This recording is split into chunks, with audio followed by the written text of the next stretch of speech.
who's a pulmonologist from Bristol in UK. So our focus was on lung physiology and focusing on SSC ILD.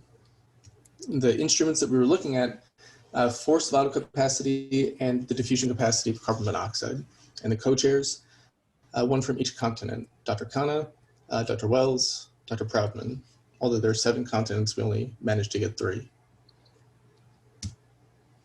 This is the roadmap. So starting from identifying your instrument, performing the literature review, evaluating, once you have those articles, what is the evidence for the measurement properties for your instrument, creating a summary of measurement properties table, and then ultimately coming to a vote with your working group, looking for endorsement, and then revising that with the tag group if necessary. And then this is just a pictorial timeline of the project as well as the stakeholders. And if you're starting a project, it can be daunting. It's just, you have to know when it is that the material starts to become hard, when you actually have to hit the road. So when you're ready to do your systematic review, you have to have everything in place with an information specialist, the 2 fellows who are ready to split apart the articles and do the screening. You have to have the working group ready to vote and so forth. The patient partners need to be on board. And what you're looking for here are the studies that fit within the middle of this Venn diagram in the right population. For the instruments of interest, you're looking for what evidence do you have to support those measurement properties. And so what we found was close to 2,000 articles. After manual and automatic deduplication, came down to about 1,500.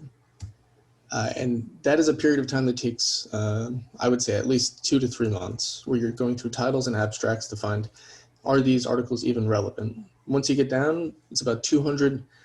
Then you start weaning away, what is it that is actually relevant for a full text review? And we came to about 50 articles.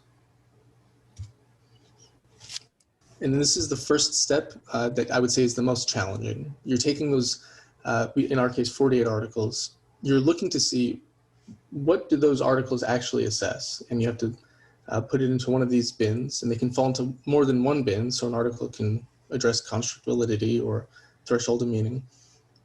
And then you have to assign on good methods check, does it meet the minimum standards? And that would be a green or an amber rating. I'll go through that in the next slide. But that's when things start paring down, and that's when each article becomes more and more intense.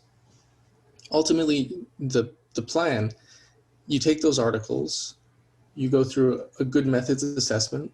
Green would be a low risk of bias.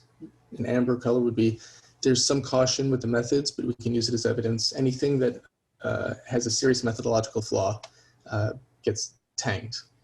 That's the first step. But the second step is, in any of the articles that meet that, you have to do a judgment of adequacy of the results. Positive, meaning this is something that is actually telling us supports the use of the measurement property. Equivocal, or inadequate. And what you're creating here on the left-hand side is a summary of measurement properties table. And here we split it up into clinical trials and those that were observational and post-hoc studies. And ultimately what you're looking for is, how many studies did we get from the literature review? How many were available based on good methods? How many of those pieces of information for each one of the measurement properties, construct validity, test-retest reliability, longitudinal construct validity, clinical discrimination, thresholds of meaning, how many of them have good quality data, consistent data with high performance? If that's the case, it should obtain a green rating. And then once you have those ratings, you put it to a vote and you say, okay, this is the information as we see it. Talk to your working group. Do you see it the same way? And in our case, for the FVC, the forced vital capacity, the instrument was endorsed. We did the same thing for the DLco. It's a very similar process. We wean down, but we're missing data. And the details aren't so important as it is the process. Test, retest, there is no data. So you get a rating of white. And then for clinical trial discrimination, we do have data, but none of the data was consistent and high performing. And in that case, the instrument would not be endorsed. And So David, I just want to highlight that, so there's plenty of data on utilizing diffusion capacity in clinical trials, including other fibrotic lung diseases. But DLco has never been able to discriminate an active drug versus placebo. So I just wanted to highlight that part. Thank you, David.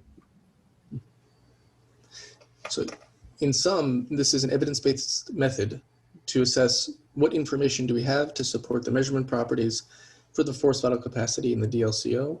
We're looking to demonstrate truth, feasibility, and discriminatory capacity with that process. And ultimately for us, the forced vital capacity was endorsed by the working group and the TAG, but not the DLco. Great. I think that Thank you very much. Thank you so much, David. Any questions from any people on the call? Any of the TAG members? Yeah, regarding the DLco, has test retest been looked at in any other disease, or were you just limiting that to scleroderma? So this is Dinesh here. I don't think that DLco test retest at least has been looked at CTD ILDs. I think it was Bing who was asking the question. Yeah. I'm not sure whether it has been looked at IPF. We can easily ask Athel Wells. My suspicion is it has not been looked at it, but I might be wrong. So, but I know in CTD ILDs test retest has not been done. The biggest concern being from diffusion capacities, I mean, we thought about doing a test retest at University of Michigan. We see hundreds of patients, so we could easily do it. The problem is, even if we do test retest reliability, there is lack of any data, and I'm talking about from idiopathic pulmonary fibrosis to any fibrotic ILDs. And now we have databases, studies published in New England Journal, Lancet, and others. I think over 3,000-4,000 patients now. None of those trials have ever discriminated, or DLco has ever discriminated an active drug from placebo, whereas forced vital capacity does that. And the part of the big issue with diffusion capacity is the large measurement variability. And intra-reader or intra-observer variability is anywhere from 10 to 15% in a standardized PFT lab. Thanks.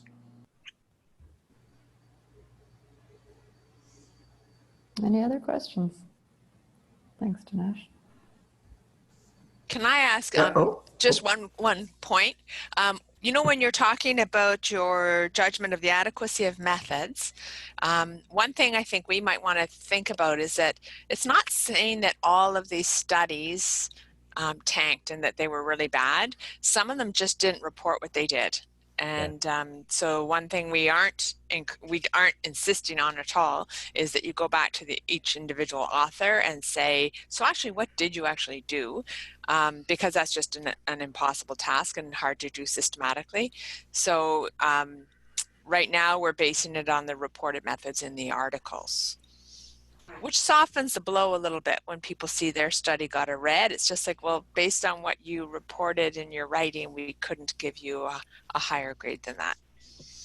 And I think, Dorcas, that's an important point. And Dave, when we write this paper, we should probably highlight that the data was extracted from the published manuscript, and we did not attempt to go back to individual, although we did try a couple of them where the data was lacking quite a bit, or we needed a little bit more extra information. But you are right, Dorcas, we did not go to each individual investigator.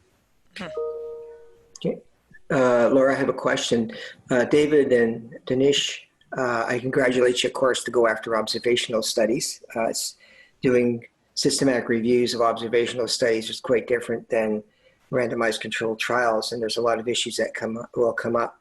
The one question I have is, if I remember right, your flow diagram, you eliminated something like 63 studies because they were under 100. The threshold for 100, the reason for that, and do you think that there was any useful data there?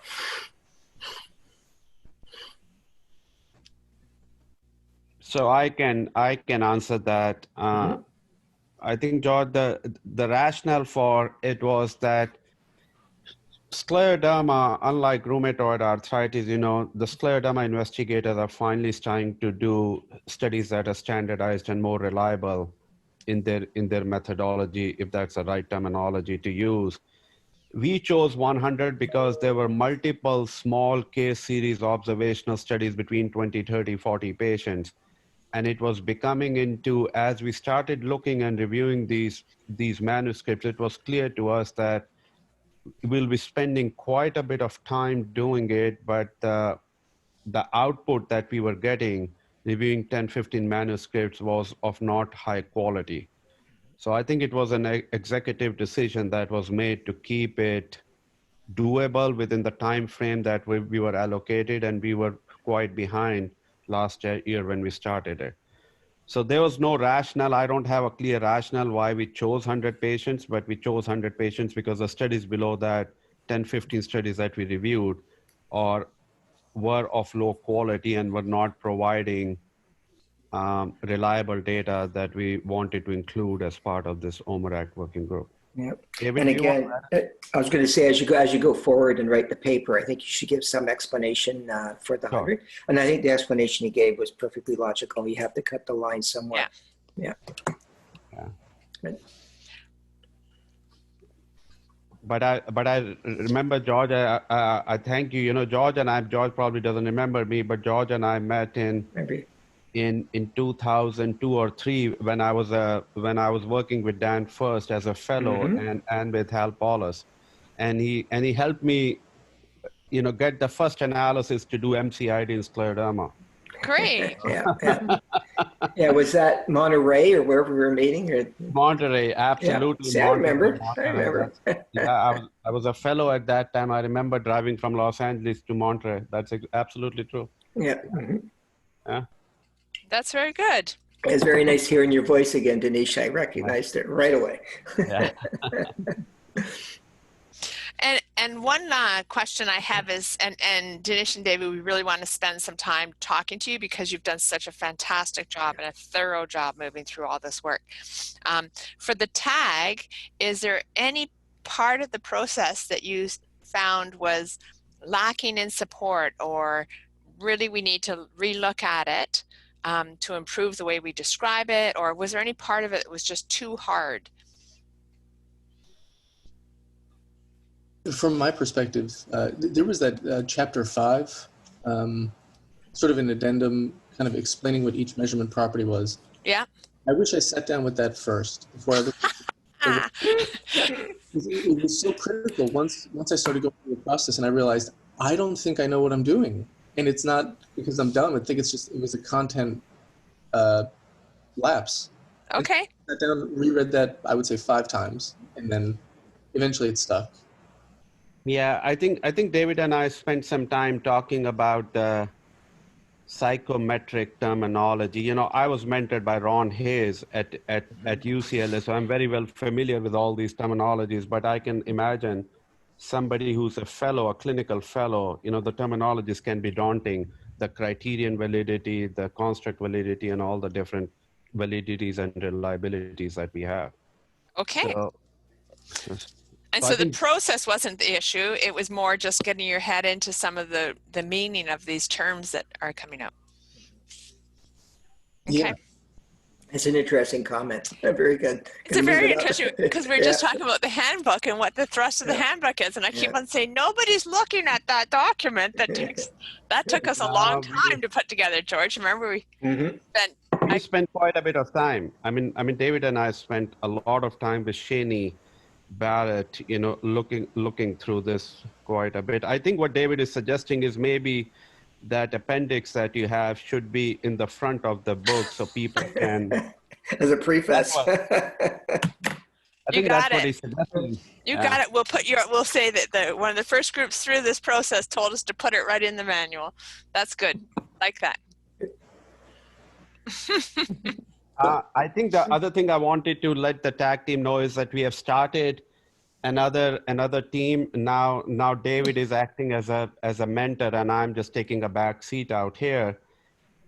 We are working with certain pulmonologists, rheumatologists, and thoracic radiologists to look at the OMERACT filter 2.1 in ILD for HRCT. So we are starting to look at computed tomography or HRCT to assess for architecture of the lungs.